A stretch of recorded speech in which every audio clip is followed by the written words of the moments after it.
question. Everything. And welcome to Outrage of the Month number 7. I think it's number 7. 7 is lucky, right?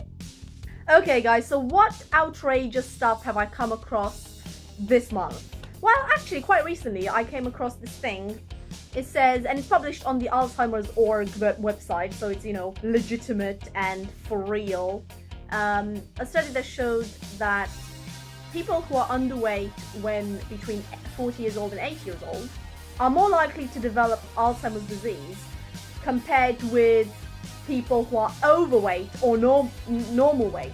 The reason that this is interesting, or perhaps worrying, is that all the previous studies pointed to a link between being overweight and being more likely to develop Alzheimer's disease rather than being underweight. So how can these two conflicted positions exist at the same time? How does this make any sense? First thing that is obvious is that it's a correlation, of course. The second thing is that one of the basic things when it comes to research that produces knowledge that is so valuable is that it needs to be valid and reliable. And if the first study that said overweight people have something to do with Alzheimer's disease presents itself as reliable, and then the second study that says something, the polar opposite of it, not just an addition to the knowledge or a slight change to the knowledge, but the polar opposite, a complete contradiction of the knowledge, is also to be taken as if it's reliable and genuine, something is terribly wrong.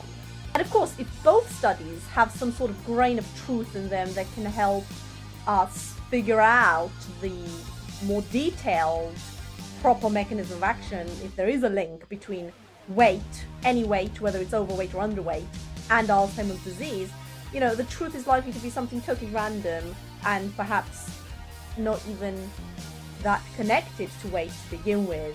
Perhaps some sort of molecule or something that is correlated under certain circumstances with weight, but don't necessarily need to be correlated with weight, but is causative of the disease. Something like that, something that is totally intertwined and confusing. And I suppose the really outrageous thing is that the previous studies that showed the link between being overweight and Alzheimer's disease were treated as truth that has now been challenged with a completely incompatible new study, right? I mean, it's perfectly fine to challenge things as long as it builds a bigger picture, but this kind of puts everything, it sort of challenges them in the wrong way. That study has sort of been like, oh, not really. Then why would anyone treat the newer study as if it is just truth? It kind of puts into question everything, and that's where the danger lies, and that's where the disappointment lies. It kind of puts into question Everything.